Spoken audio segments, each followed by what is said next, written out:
instruksional yaitu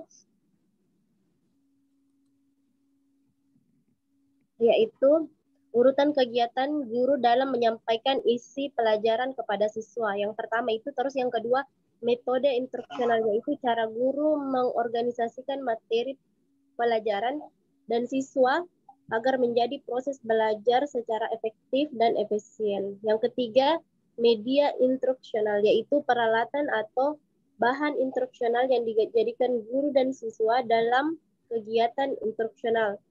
Yang keempat, waktu yang digunakan dalam menyelesaikan setiap langkah dan kegiatan instruksional. Jadi kegiatan instruksional ini adalah kegiatan pembelajaran.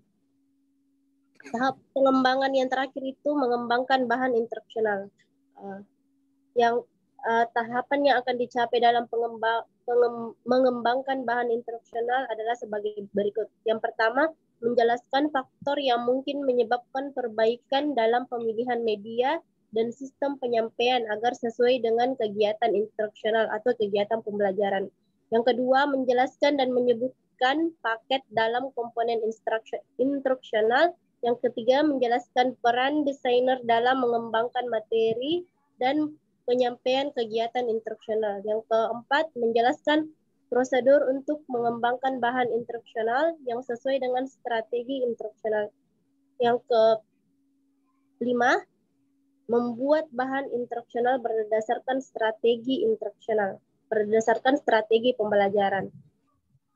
Selanjutnya tahap yang ketiga itu mengevaluasi dan merevisi. Di sini poinnya mendesain dan melaksanakan evaluasi formatif yang termasuk di dalamnya kegiatan merevisi, yaitu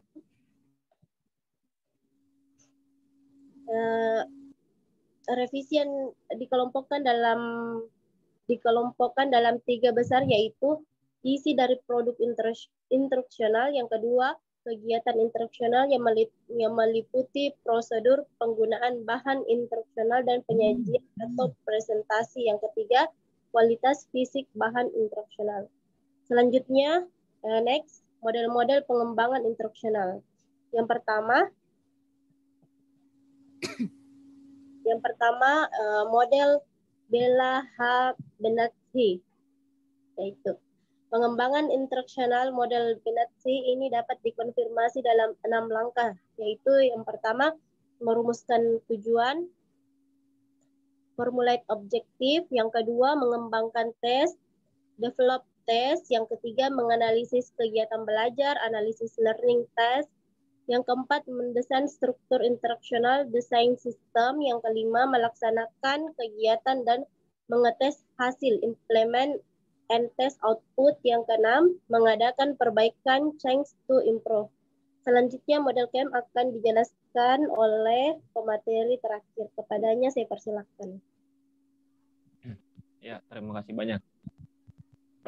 Selanjutnya, saya mempersilakan kepada Bapak Muhammad Syahrin. Padanya Bapak kami persilakan. Bismillahirrahmanirrahim. Assalamualaikum warahmatullahi wabarakatuh. Waalaikumsalam warahmatullahi wabarakatuh.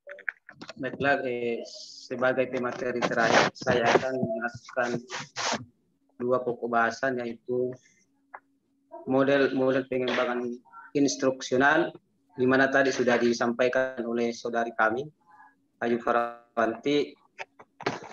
Sekarang saya akan paparkan model camp dan kelebihan dan kekurangan model instruksional. Baiklah, pertama atau model yang kedua daripada MPI ini adalah model camp. Model camp ini dikembangkan oleh camp pada tahun 1977. Bisa juga disebut desain instruksional. Jadi 8 langkah. Yang pertama, penentuan tujuan instruksional umum atau TIU. Yang kedua, menganalisis karakteristik siswa. Yang ketiga, menentukan tujuan instruksional khusus. Yang keempat, menentukan materi pelajaran. Yang kelima, mengadakan penjajakan awal. Yang keenam, menentukan strategi belajar dan mengajar yang relevan. Yang ketujuh, mengkoordinasi sarana penunjang yang dibutuhkan. Langkah yang terakhir adalah mengadakan evaluasi. Selanjutnya saya akan sampaikan kelebihan dan kekurangan model MPI. Kelebihan model pengembangan MPI. Yang pertama, pembelajaran dapat desain dengan baik dan sesuai dengan karakter peserta didik. Kelebihan yang kedua adalah pengajar harus menganalisis terlebih dahulu kebutuhan peserta didik sebelum menentukan bahan dan media pembelajaran. Dengan cara ini, maka pembelajaran akan berjalan lebih efektif. Yang kelebihan yang ketiga adalah memberikan negatif and positive reinforcement untuk memacu peserta didik agar dapat meningkatkan hasil belajarnya. Selanjutnya, kekurangan dari MPI adalah model MPI ini cukup sempit, tapi jika pengajar tidak dapat memahami tahapan-tahapannya dengan teliti, maka pengajar tidak dapat menerapkan model ini secara maksimal ke peserta didik. Jadi intinya bahwa kekurangan daripada MPI ini tergantung pengajar apakah memahami atau tidak memahami tahapan-tahapan tersebut. Saya kira itulah pemaparan dari kami. Saya kembalikan kepada moderator. Ya. Jadi itulah tadi penyampaian atau pemaparan dari Bapak Muhammad Syahrin selaku materi terakhir dari kelompok 7, yaitu model pengembangan instruksional. Jadi dari kedua penyampaian pemaparan makalah yang disampaikan oleh kelompok 6 dan kelompok 7 dengan pokok bahasan kita pada sore hari ini yaitu membincang tentang model Baker and Jacques, dan juga yang kedua adalah model instruksional. Tentu dari penjelasan yang disampaikan oleh teman-teman tadi atau pemateri tadi, ada saja yang menjadi mungkin yang menggelitik di telinganya teman-teman sekalian dan menjadi satu buah atau dua buah pertanyaan ataupun ada sanggahan yang ingin disampaikan oleh teman-teman sekalian. Maka dari itu, sesi selanjutnya saya buka sesi pertanyaan. Saya persilahkan kepada teman-teman yang ingin bertanya, ingin menanggapi ataupun ingin menambahkan dari penjelasan atau menyempurnakan daripada penjelasan-penjelasan yang disampaikan oleh teman-teman tadi. Tanpa mengurangi rasa hormat kepada teman-teman sekalian, saya persilahkan. Bisa bertanya? Ya, silakan. Moderator. Ya, siap. Ya, baik. Kedengaran suara saya? Ya. Oh iya, baik. Bismillahirrahmanirrahim. Assalamualaikum warahmatullahi wabarakatuh. Waalaikumsalam warahmatullahi wabarakatuh. Terima kasih atas kesempatan yang diberikan kepada saya. Saya ingin bertanya kepada kelompok 7 yang membahas tentang model pengembangan instruksional. Nah, di sini ada dua buah pertanyaan yang dimana pertanyaan ini sudah kurang lebih 1 minggu yang ada di benak pikiran saya, sehingga saya ingin bertanya kepada kelompok 7. Nah, ada dua pertanyaan yang saya sampaikan. Yang pertama itu adalah bagaimana cara seorang guru pendidikan agama Islam di dalam mengaplikasikan strategi belajar mengajar yang efektif dengan menggunakan model pengembangan instruksional atau MPI. Itu yang pertama. Kemudian yang kedua, pertanyaan kedua adalah masih kelompok 7. Adapun pertanyaan kedua itu adalah apakah model pengembangan instruksional ini bisa diterapkan untuk mata pelajaran pendidikan agama Islam dan juga apakah bisa diterapkan untuk mata pelajaran lain selain mata pelajaran PAI. Seperti itu. Terima kasih. Oke. Baik. Terima kasih banyak atas pertanyaan dari Saudara Irfan. Mungkin teman-teman yang lain ada yang mau bertanya? Ya, saya tampung dulu pertanyaannya, kemudian nanti sekaligus dijawab oleh pemakalah.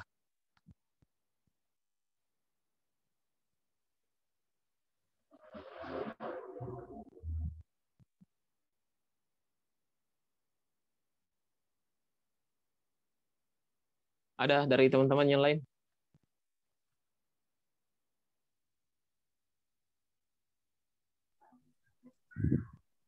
Iya. Oke, kalau tidak ada, jadi di sini ada pertanyaan dari saudara Muhammad Irfan Akbar. Jadi mungkin nanti akan dijawab oleh teman-teman dari kelompok 7. Namun saya terlebih dahulu mengulangi pertanyaannya, kemudian nanti bisa dijawab. Yang pertama adalah bagaimana cara guru PAI dalam mengaplikasikan model instruksional dalam mata pelajaran pendidikan agama Islam. Kemudian model pengembangan instruksional tadi. Kemudian yang kedua, apakah model instruksional ini bisa diterapkan di mata pelajaran PAI dan juga apakah bisa diterapkan di mata pelajaran lainnya? Mungkin seperti itu. Ya. Iya, betul. Dari kelompok 7 mungkin ada yang mau menjawab. Terima kasih atas kesempatannya. Saya akan menjawab pertanyaan dari saudara. Itu tadi apakah MPI ini bisa diterapkan? Yang pertanyaan kedua dulu, apakah MPI bisa diterapkan pada mata pelajaran PAI? Jawabannya bisa dan semua mata pelajaran bisa. Terus pertanyaan yang pertama, bagaimana guru PAI dalam mengembangkan model MPI ini? Kan model MPI ini sebenarnya model MPI ini banyak model-modelnya. Yang dua tadi yang kami sebutkan dalam materi yang saya jelaskan adalah materi Benati.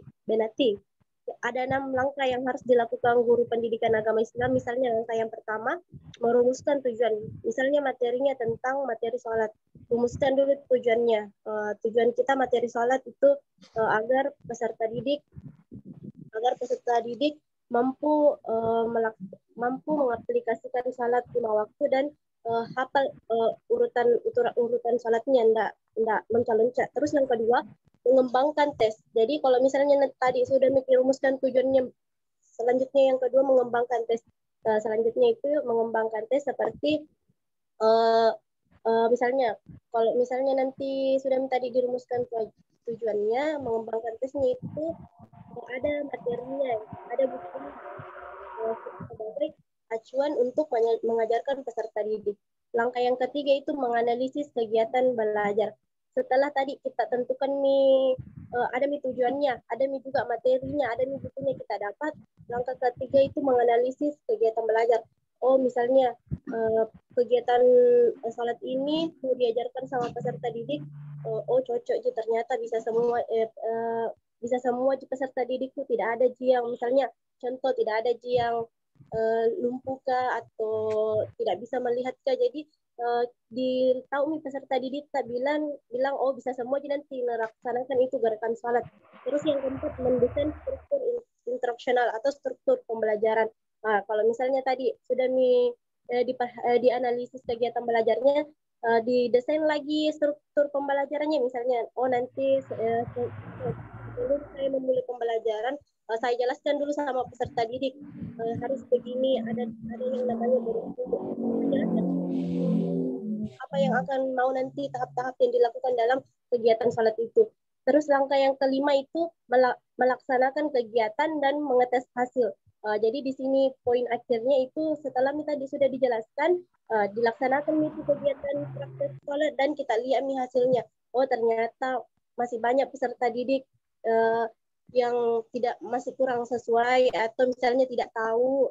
Begitu kita analisis nih, itu akhir dari model Bella H. Benatti. Kurang lebih seperti itu yang sempat saya jelaskan. Siapa tahu ada tambahan dari teman-teman mengenai cara guru PAI dalam menerapkan model MPI ini. Terima kasih. Ya. Jadi terima kasih banyak atas jawaban yang diberikan oleh saudari Ayu Parawanti. Mungkin ada tambahan dari teman-teman yang lain dari kelompok 7? Ataukah dari teman-teman yang lain ada tambahan atau mungkin tanggapan sebelum saya persilakan kepada saudara penanya? Oke. Jadi langsung saja saya persilakan kepada saudara Muhammad Irfan. Bagaimana Kak tadi jawaban yang telah disampaikan oleh dari kelompok 7 oleh saudari Ayu Perawan. Ya, baik. Terima kasih atas jawabannya. Untuk pertanyaan pertama itu saya kira uh, sudah saya sudah cukup memahami. Tapi untuk pertanyaan kedua saya ingin lebih sedikit lagi diberikan penjelasan.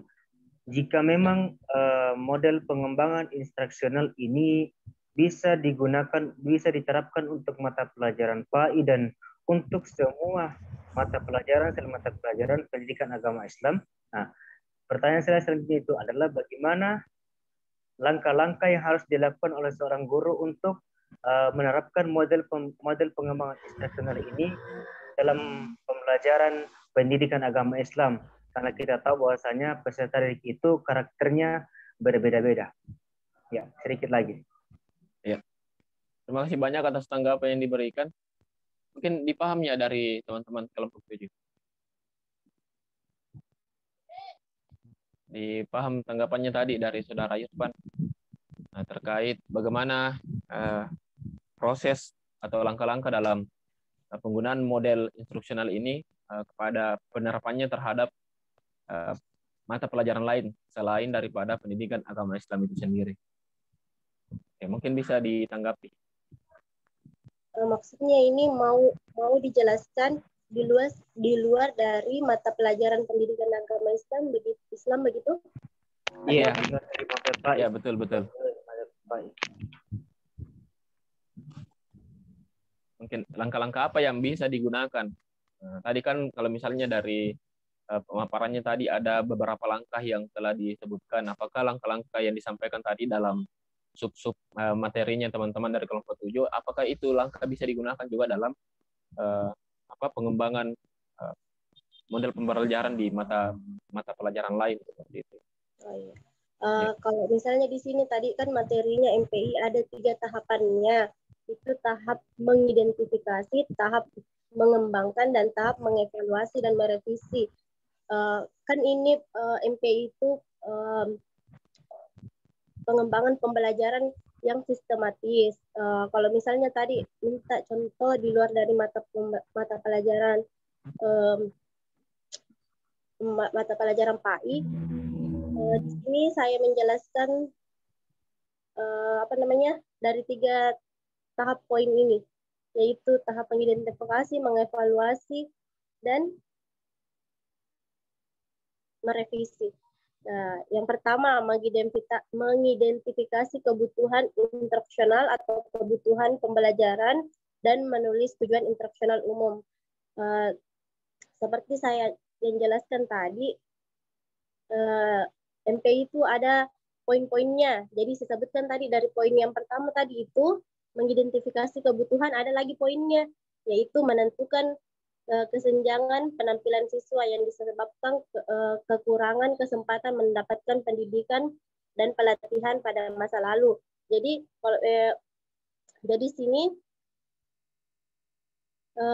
kita sebagai guru melihat siswa, namanya juga mengidentifikasi, berarti dilihat siswanya, peserta didik ini tidak ada di masalahnya, maksudnya tidak ada di masalah dari rumahnya sehingga datang ke sekolah itu tetap aktif seperti itu. Jadi kita identifikasi dulu peserta didiknya, kebutuhan pembelajaran peserta didik. Terus yang kedua, melakukan analisis instruksional atau analisis pembelajaran. Analisis instruksional adalah proses menjabarkan perilaku umum menjadi perilaku khusus tersusun secara logis dan sistematis.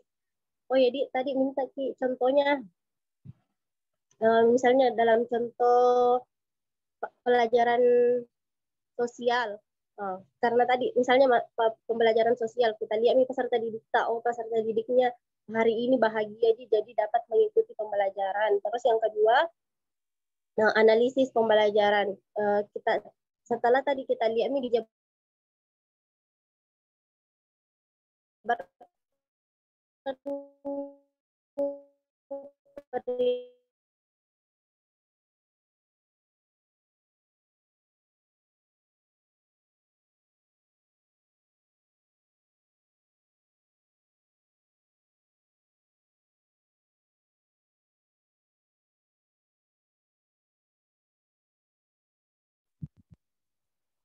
Tidak kedengaran suara tak?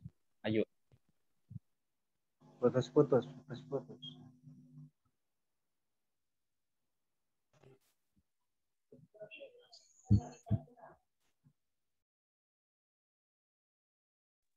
Dilanjut.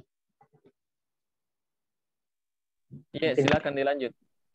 Putus-putus tadi penjelasan. Sama ada temanku mau tambahkan, karena kalau aku jelaskan ini sebenarnya ini maksudnya banyak sekali poin-poinnya, kan namanya juga pengembangan pembelajaran instruksional itu ada tersusun secara sistematis. Jadi ada poin-poin yang harus dijelaskan. Jadi setiap poin itu ada lagi poin yang harus dijelaskan di bawahnya. Jadi ada tadi materi yang kami bagikan dari tahapan-tahapan tadi itu ada lagi penjelasannya. Anda siapa tahu ada teman kelompok saya yang ingin menjawab, saya serahkan. Oke, baik. Mungkin ada tambahan dari teman-teman yang lain dari kelompok 7. Tapi moderator. Ya, silakan.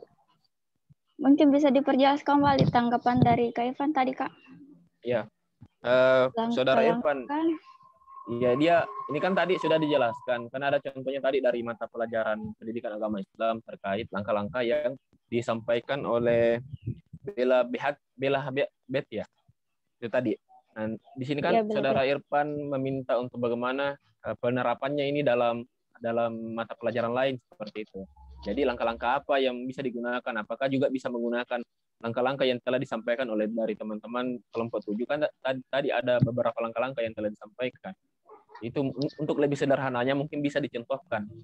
Atau paling tidak ada yang bisa ditampilkan. Ada yang bisa ditampilkan dan kita lihat bersama-sama, oh ternyata model pengembangan instruksional itu seperti ini, jalurnya seperti ini. Mungkin seperti itu sederhananya. Ya, saya persilakan kepada kelompok 7. Ya, baiklah, sedikit saya menanggapi dari tanggapan saudara. Adapun yang bisa di sini dilakukan dalam mata pelajaran lain dari pendidikan agama Islam, itu yang pertama, ada yang namanya mengidentifikasi tujuan pembelajaran. Nah, dari tahap pertama ini untuk menentukan kompetensi apa yang diharapkan dapat dilakukan oleh peserta didik itu sendiri setelah menyelesaikan pembelajaran. Tujuan pembelajaran yang mungkin dapat berasal dari daftar tujuan, analisis tugas, asesmen kebutuhan, serta pengalaman praktis yang dengan kesulitan belajar siswa, analisis orang yang melakukan sebuah pekerjaan, atau persyaratan lain dari pembelajaran yang baru. Kemudian di sini setelah mengidentifikasi tujuan dari pembelajaran itu sendiri, maka akan melanjutkan dengan menjalankan analisis pembelajaran. Nah, setelah mengidentifikasi tujuan pembelajaran, tahap selanjutnya itu menentukan langkah-langkah yang perlu dilakukan untuk mencapai tujuan. Langkah yang terakhir dalam analisis pembelajaran itu untuk menentukan keterampilan, pengetahuan, dan sikap apa yang perlu diketahui sebagai sikap dasar yang diisyaratkan kepada peserta didik itu sendiri agar dapat memulai pembelajarannya. Kemudian bagaimana menganalisa peserta didik dan konteks.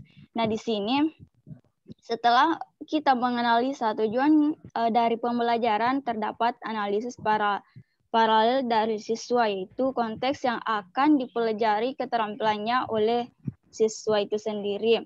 Keterampilan yang ada, bagaimana referensinya, serta sikap siswa yang ditentukan sesuai dengan karakteristik dari pengaturan pembelajaran dan pengaturan di mana keterampilan ini akan digunakan nantinya, karena terdapat beberapa informasi yang dapat membentuk beberapa tahapan dalam model, khususnya strategi pembelajaran sendiri. Kemudian, langkah selanjutnya di sini dapat menuliskan tujuan. Nah, berdasarkan analisis pembelajaran dan keterangan sikap dasar yang ada, selanjutnya ditentukan keterangan spesifik dari apa yang siswa akan mampu lakukan ketika peserta didik itu menyelesaikan pembelajarannya.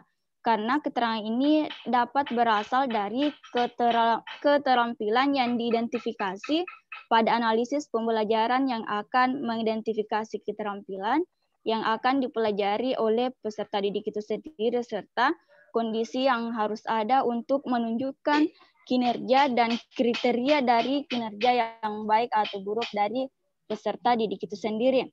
Kemudian selanjutnya itu mengembangkan instrumen asesmen.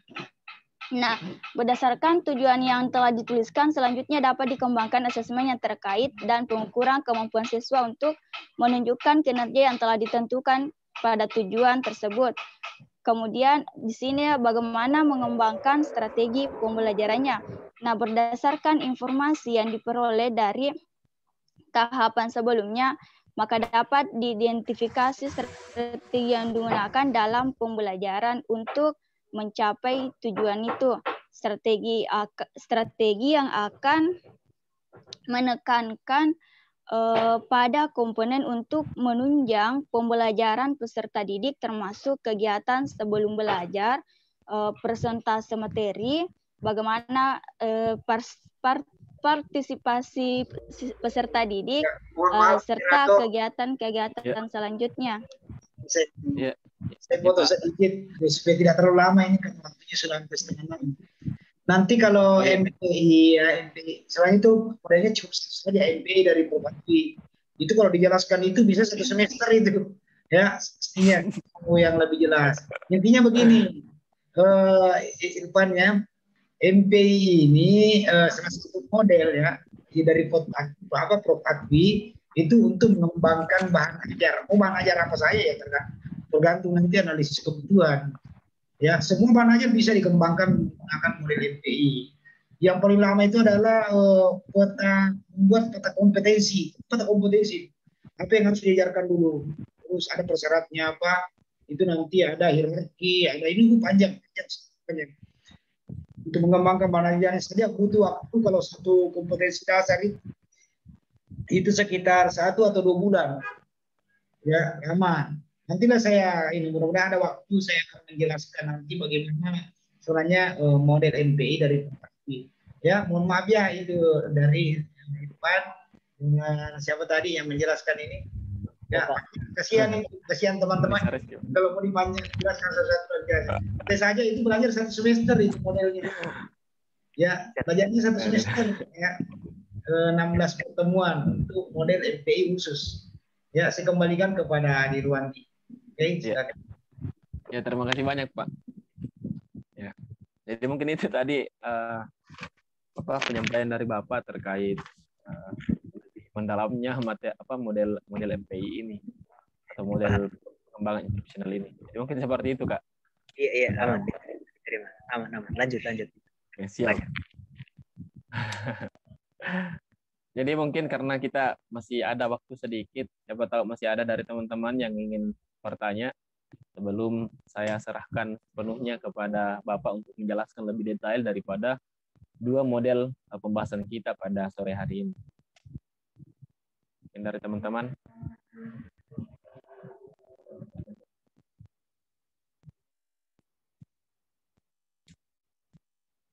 Ya. Nggak ada ya? Oke, baik. Kalau mungkin sekiranya tidak ada lagi yang ingin bertanya dari 2 materi kita pada sore hari ini, mungkin langsung saja Pak saya serahkan saya serahkan kepada Bapak Muhammad Hasan untuk menjelaskan lebih dalam lagi terkait model Becker and Chat dan model pengembangan instruksional ini. Pada Bapak saya persilahkan. Terima kasih banyak kepada Saudara Dirwandi. Saya menjelaskan saya secara umum ya. Apapun itu yang namanya model ya. Jadi model yang kita maksud ini adalah model yang digunakan untuk mendesain media. Ya, baik media cetak maupun media non cetak. Media cetak itu kan kayak bahan ajar. Non cetak itu ya kayak aplikasi atau media-media lainnya yang sifatnya interaktif. Nah, itu tujuannya semua. Yang berbeda itu hanya tahapnya. Mungkin ada yang mendahulukan analisis kebutuhan, ada mungkin yang menomorduakan dulu, mungkin analisis tujuan dulu. Itu yang membedakan. Anda bisa melihat perbedaannya. Jadi semua model yang kita pelajari ini sebenarnya tujuannya sama, untuk mengembangkan media, ya.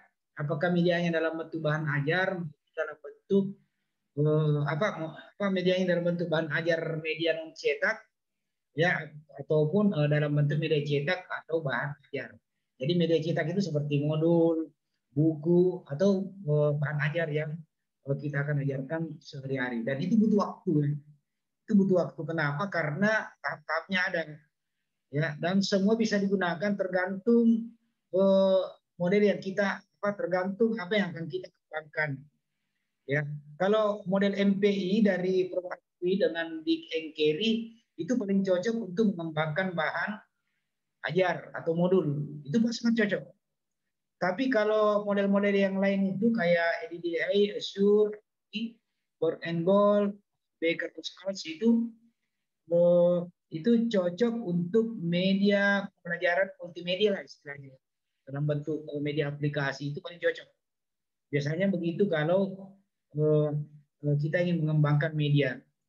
Nah sekarang ini karena saya janji akan menjelaskan, nanti ada tugas individu, ya ada tugas individu sedikit berat, tapi itulah ikon kita sebagai yang berbasis teknologi pembelajaran. Saya coba share dulu ya. Ini nanti silakan di ini. Nah ini salah satu contoh model tugas, misalnya nanti saya minta Anda mengembangkan media ya. Kalau saya sih sebenarnya ya terserah mau bahan ajar, boleh, mau media aplikasi, tapi karena dari Bapak Dr. Muhammad Salim menginginkan kita fokus pada media non cetak atau dalam bentuk media aplikasi, jadi ini saya kasih contoh untuk media dalam bentuk aplikasi ya. Nah ini nanti model tugasnya kurang lebih begini, boleh di luar ini. Nanti di bagiannya ini apa yang Anda ingin kembangkan, misalnya ini aplikasi tuntunan yang dia mau kembangkan.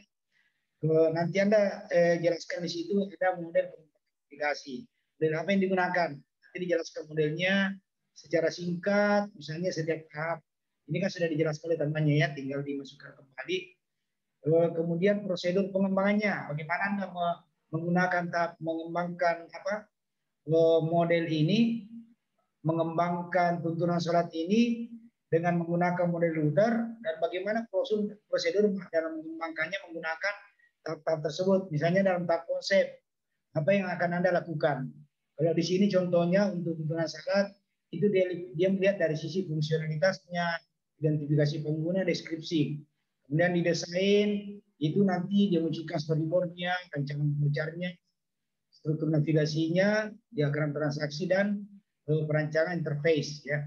Kemudian pengumpulan bahan atau material collecting, nanti dia file, ada tes gambar, ini akan dilakukan. Itu prosedur pengembangannya. Assembly ya, pembuatannya itu kodik.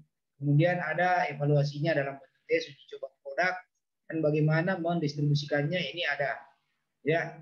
Jadi dari tahap ini itu dijelaskan lagi apa yang kita lakukan selama prosedur pengembangan itu. Nanti dari prosedurnya Anda deskripsikan ya secara singkat apa yang Anda lakukan berdasarkan deskripsi itu. Misalnya tadi ada fungsionalitas, tujuannya ya, itu dideskripsikan seperti ini. Dari tahap perancangan apa yang Anda lakukan ya, ini dari tahap apalagi pengumpulan bahan ya, aplikasi apa yang dipakai misalnya untuk mengembangkan media tersebut ya, kemudian pembuatannya ya, menggunakan apa ya, kemudian testing ya. Ini hanya contoh ya, Anda boleh di modelnya tidak seperti ini ya, boleh menggunakan model-model lain yang Anda pahami tahapnya ya. Ini hanya contoh untuk model router. Nah nanti setelah itu Anda jelaskan secara singkat deskripsi atau mendeskripsikan prosedur dalam mengembangkannya, barulah Anda bagaimana mengimplementasikan aplikasi tersebut ya, misalnya ini tuntunan salat ya pakai model router.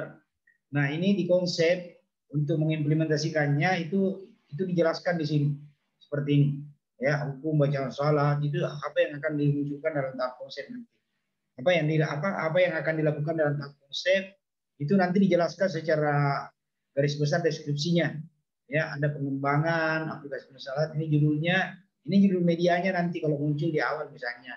Kemudian ada fungsinya, jenis aplikasi ya, pengguna siapa, gambar, video, teks, ayat, Ya, tidak semua harus muncul ini ya. Tergantung apa yang Anda mau kembangkan. Kemudian interaktivitasnya ya bagaimana. Kemudian di perancangan, tadi ada storyboard.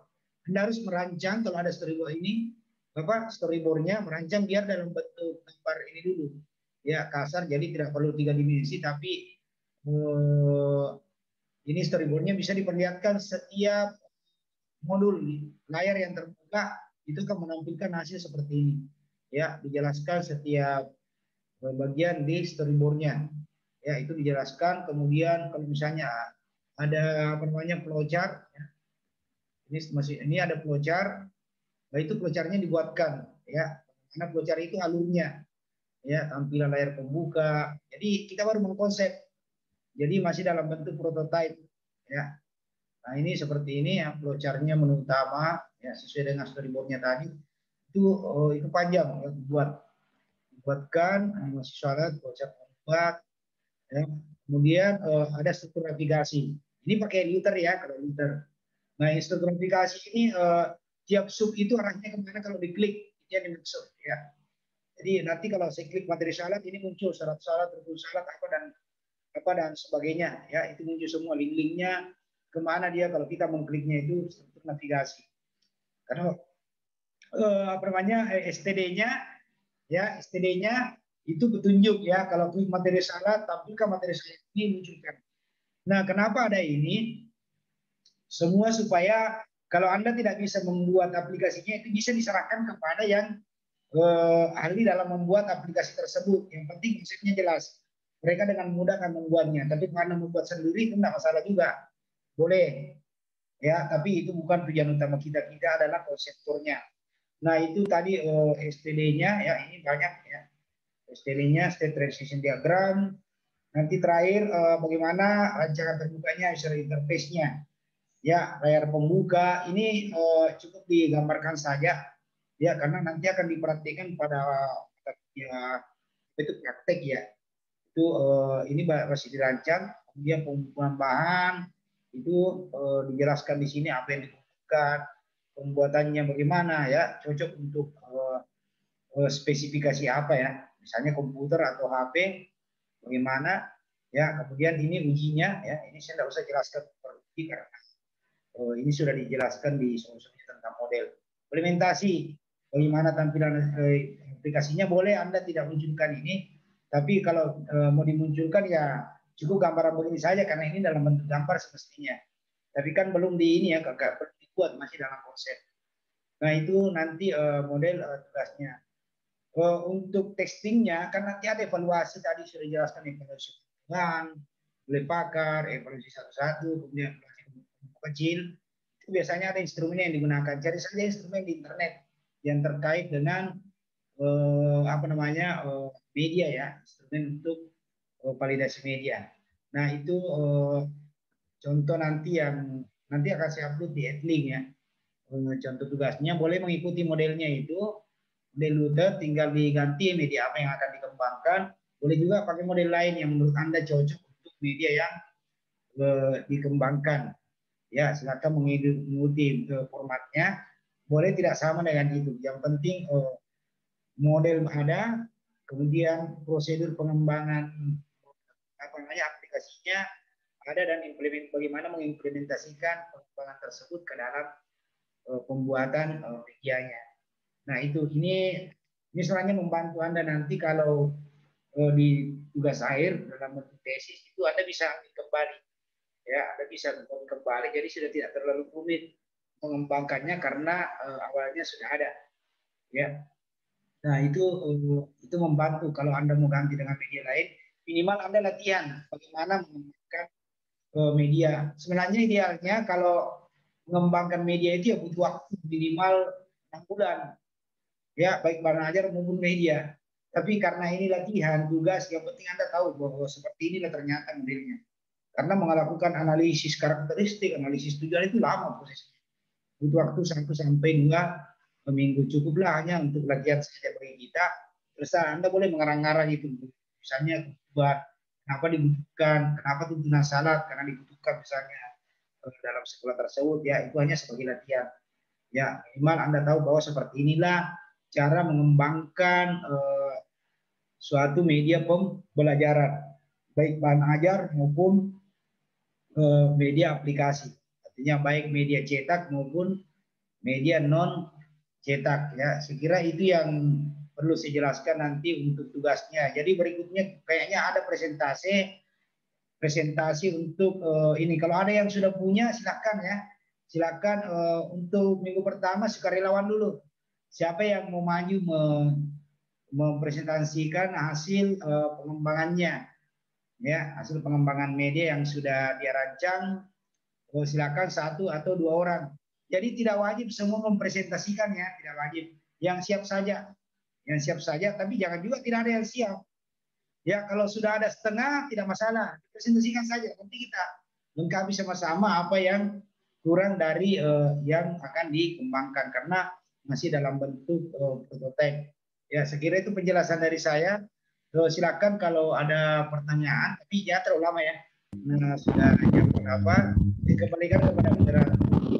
Tapi Pak sedikit cuma ingin bertanya sedikit. Iya, oke.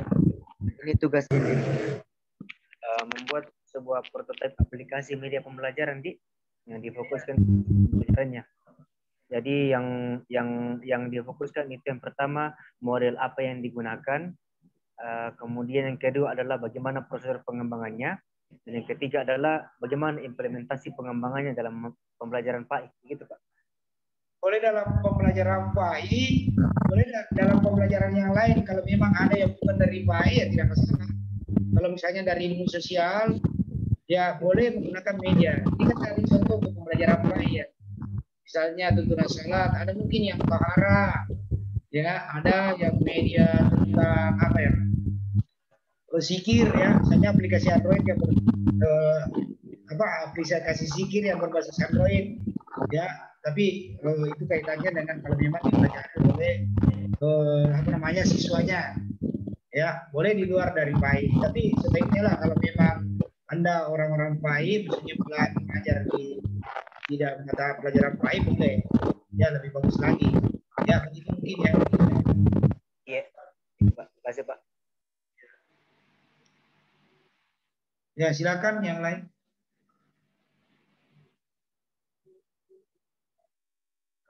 Nanti kalau belum jadi, kalau mau presentasi sama-sama mau menambahkan, karena ini kan pembelajaran buat kita semua.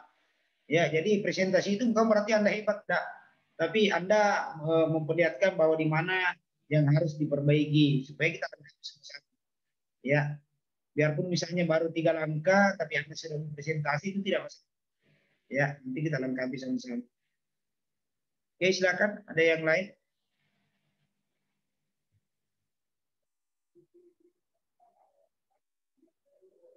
Ya, kalau tidak ada, insya Allah nanti saya ini ya, minggu depan diusahakanlah ada 1-2 orang yang presentasi dulu. Ya, atau saya tunjuk orangnya siapa? Tidak usah ya, yang ini saja. Yang bersedia. Ya, disiapkan dulu 1. Mungkin kayak Desi mungkin bisa ya. Saya yakin bisa. Ya, Desi saya persiapkanlah 1. Biarpun tidak, misalnya Anda pilih model ball and goal. Boleh ya, mau kembangkan media apa di pembelajaran PAI.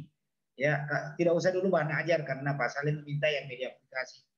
Ya, kan bisa ambil sebagian, mungkin Anda tohara apalagi misalnya masalah saya tidak tahu apa yang dipelajari di pembelajaran PAI, di pembelajaran S1 juga bisa kalau ini Anda ingin mengembangkan media, ya media aplikasi di S1 itu banyak ya, banyak yang bisa dikembangkan.